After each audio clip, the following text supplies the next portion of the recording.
Hello student, welcome to Atul education. तो friend, इस video के अंदर हम लोग कॉन्सेप्ट देखेंगे कि एडमिशन ऑफ पार्टनरशिप होता क्या है और इसकी इंपॉर्टेंस क्या है और इसके कौन कौन से अकाउंट्स इसके अंदर हम लोग प्रिपेयर करते हैं।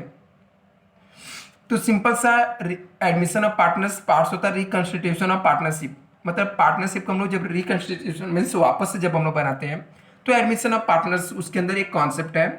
इसके अलावा हम लोग का एक रिटायरमेंट ऑफ पार्टनरशिप होता है और एक डेथ ऑफ पार्टनरशिप होता है। तभी यहाँ पे हम लोग देखने वाले हैं reconstitution of partnership primarily involve changes in the form of partnership. मतलब रिकॉन्स्टिट्यूशन ऑफ पार्टनरशिप मीन्स क्या होता है, नॉर्मली हम लोग चेंज करते हैं, क्या चेंज करते हैं, एग्रीमेंट जो भी रहता है पार्टनरशिप का। There are the changes in agreement among the partners which lead to change in the relation. जब पार्टनर्स में रिलेशन चेंज होता है तो उसके जो एग्रीमेंट रहते हैं वो चेंज होते हैं, उसे हम लोग बोलते हैं रिकॉन्स्टिट्यूशन ऑफ पार्टनरशिप। अभी ये कब करना पड़ता है, डिफरेंट फॉर्म ऑफ कॉन्स्टिट्यूशन, मतलब अलग अलग कौन से फॉर्म है, कब हम लोग ऐसा करते हैं, और reason for changes in the form of partnership, और क्यों हम लोग को करना पड़ता है।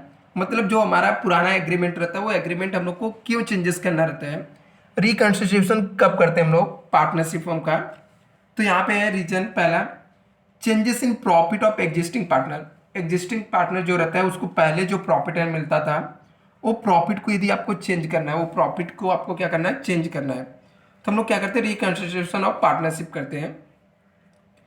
दूसरा, एडमिशन ऑफ पार्टनर, किसी नए पार्टनर को बिजनेस में एडमिट करना है तो हम लोग करते हैं। या कोई पार्टनर रिटायरमेंट हो रहा है, पार्टनरशिप फॉर्म छोड़ कर जा रहा है तो हम लोग करते हैं। या डेथ ऑफ पार्टनर, किसी पार्टनर का डेथ हो गया तो भी हम लोग को करना पड़ता है। अभी एडमिशन ऑफ पार्टनर पहले देखते हैं हम लोग कि एडमिशन ऑफ पार्टनर्स क्या होता है और कैसे रिकॉन्स्टिट्यूशन करते हैं। फॉर एग्जाम्पल, जैसे यहाँ पे मिस्टर ए है और मिस्टर बी है, ये दोनों पहले से पार्टनर है बिजनेस में और ये लोग पहले से बिजनेस कर रहे थे। ये लोगों ने डिसाइड किया मिस्टर सी को बिजनेस में एडमिट करने के लिए। मिस्टर सी को क्या कर रहे हैं, बिजनेस में एडमिट करना चाह रहे हैं। तो पहले से मिस्टर ए और मिस्टर बी पहले से बिजनेस में थे, अभी मिस्टर सी को ये लोग बिजनेस में एडमिट करना चाह रहे हैं। तो जो पहले से पार्टनर रहते हैं बिजनेस में उसे हम लोग ओल्ड पार्टनर बोलते हैं, और जो नए पार्टनर को एडमिट करना चाहते हैं उसे हम लोग न्यू पार्टनर बोलते हैं। तो पहले बिजनेस में सिर्फ ए और बी थे, लेकिन एडमिट होने के बाद नया जो बिजनेस बना उसमें जो पार्टनर हो गए ए बी सी, तीन पार्टनर हो गए। तो एडमिशन ऑफ पार्टनरशिप यही कॉन्सेप्ट है। क्या होता है, पहले से जब पार्टनर एग्जिस्टिंग बिजनेस में जब हम लोग नए किसी पर्सन को ऐड करते हैं या नए पार्टनर को हम लोग क्या करते हैं, ऐड करते हैं, तो उसे हम लोग बोलते हैं एडमिशन ऑफ पार्टनर बोलते हैं। दो लोग पहले से मान लो बिजनेस कर रहे हैं, तीन लोग भी कर रहे हो सकता है, कर रहे हो, चार लोग हो सकते हैं, जब उसमें किसी नए पार्टनर्स को इंक्लूड करते हैं तो उसे ही हम लोग क्या बोलते हैं, एडमिशन ऑफ पार्टनर बोलते हैं। तो एडमिशन ऑफ पार्टनर क्या है, inclusion of new person as a partner to an existing firm called is the admission of partner. Inclusion, inclusion मतलब नए पार्टनर को एडमिट करना है। Inclusion of new person, new person को हम लोग पार्टनर्स में एग्जिस्टिंग पार्टनरशिप में हम लोग ऐड करते हैं, उसे हम लोग बोलते हैं admission of partner. A new partner who join the business is called incoming partner और न्यू पार्टनर। बोलते हैं जो नया पार्टनर बिजनेस में आता है उसे हम लोग इनकमिंग पार्टनर भी बोलते हैं और न्यू पार्टनर्स भी बोलते हैं। तो आई होप आपको एडमिशन ऑफ पार्टनर्स क्या हो गया, क्लियर हो गया। जब एग्जिस्टिंग बिजनेस में दो लोग पहले से तीन लोग बिजनेस कर रहे हैं, उसके अंदर जब कोई नए पर्सन को हम लोग एडमिट करते हैं तो उसे हम लोग एडमिशन ऑफ पार्टनर्स बोलते हैं। ऐसा कब करते हैं हम लोग को, जब एडमिशन ऑफ पार्टनर्स करते हैं तो उसे हम लोग बोलते हैं reconstitution of partnership form. Reconstitution मतलब नए तरीके से पार्टनरशिप फॉर्म हम लोग कब बनाते हैं, या तो changes in profit existing partner में होता है तो, या हम लोग को नए पार्टनर को एडमिट करना रहता है तब हम लोग बनाते हैं, या रिटायरमेंट किसी पार्टनर का होता है तो फिर हम लोग बनाते हैं, या डेथ होने पे पार्टनरशिप। अभी ये सब करने के बाद हम लोग को कौन कौन से अकाउंट्स ओपन करने पड़ते हैं। जब हम लोग को किसी पार्टनर को एडमिट कर रहे हैं या कोई पार्टनर हम लोग जाता है यहाँ से, तो कुछ हम लोग को ट्रीटमेंट करने पड़ते हैं अकाउंटिंग, जिसके अंदर पहला हम लोग को रिवैल्यूएशन अकाउंट ओपन करना पड़ता है।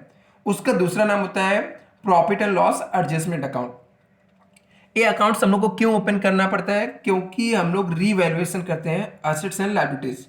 जो भी एसेट्स रहता है, लायबिलिटीज होते हैं, उनकी नई वैल्यू देखी जाती है, और उसमें जो भी प्रॉफिट होता है, लॉस होता है एसेट्स एंड लायबिलिटीज को रिवैल्यूएशन करने से, वो सब हम लोग profit and loss adjustment account में ट्रांसफर करते हैं।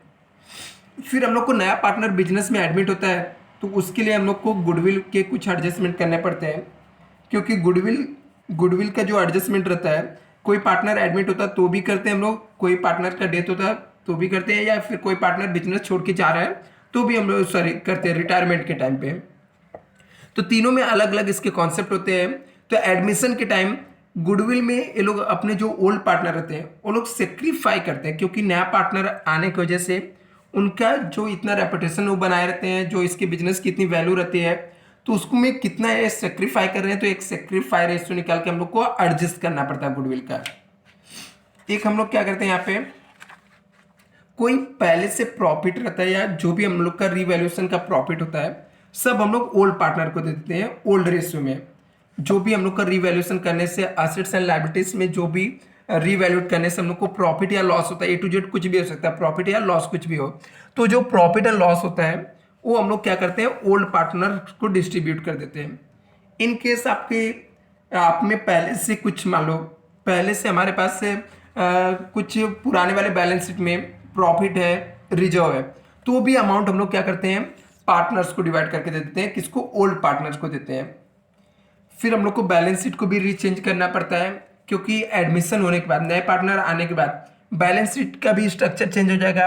पुराने वाले बैलेंस शीट में सब जो भी एसेट्स एंड लायबिलिटीज रहता है पुराने वैल्यू पे रिकॉर्ड होता है, और उसके अंदर पुराने वाले ही सिर्फ जो पार्टनर्स होते हैं उनके ही कैपिटल होते हैं। बट एडमिशन के बाद बैलेंस शीट भी रिवाइज हो जाता है, तो जिसके अंदर हम लोग को नई बैलेंस शीट बनती है आफ्टर एडमिशन। यहाँ पे लिखा reserve lying in the balance sheet of transfer to the capital accounts of the old partner. अभी हम लोग जब ये आफ्टर एडमिशन हम लोग रिवैल्यूएशन अकाउंट बनाते हैं, पार्टनर्स कैपिटल अकाउंट्स बनाते हैं और बैलेंस शीट बनाते हैं, तो जो पुराने वाले बैलेंस शीट में मतलब जब दो पार्टनर थे, जो पुराने वाले बैलेंस शीट में यदि कोई रिजर्व रहेगा या प्रॉफिट एंड लॉस रहता है तो वो सबको हम लोग ट्रांसफर करते हैं पार्टनर्स कैपिटल अकाउंट में, वो भी ओल्ड पार्टनर को their old profit sharing ratio में हम लोग ट्रांसफर कर देते हैं। तो इस तरीके से जो भी पुराना प्रॉफिट होता है, लॉस होता है, जिसे हम लोग अकुमुलेटेड प्रॉफिट या लॉस बोलते हैं, सब हम लोग को पार्टनर्स कैपिटल अकाउंट में ट्रांसफर करना पड़ता है। Need a reason for admission of partner क्यों करना पड़ता है, क्योंकि to expand the capital of the firm, business का कैपिटल ज़्यादा चाहिए, कैपिटल बढ़ाना है, तो फिर हम लोग को करना पड़ता है। To use of skill of that person to improve the overall performance of the firm, कुछ उसके अंदर स्किल रहती नए पार्टनर्स के अंदर, जिससे हमारे बिजनेस का परफॉर्मेंस इंप्रूवमेंट्स हो सकता है, हमारे कंपनी का हमारे बिजनेस में ओवरऑल डेवलपमेंट हो सकता है, एक्सपांड कर सकते हैं हम लोग बिजनेस। तो इसलिए हम लोग क्या करते हैं नए पार्टनर को बिजनेस में एडमिट कर लेते हैं। Thank you so much.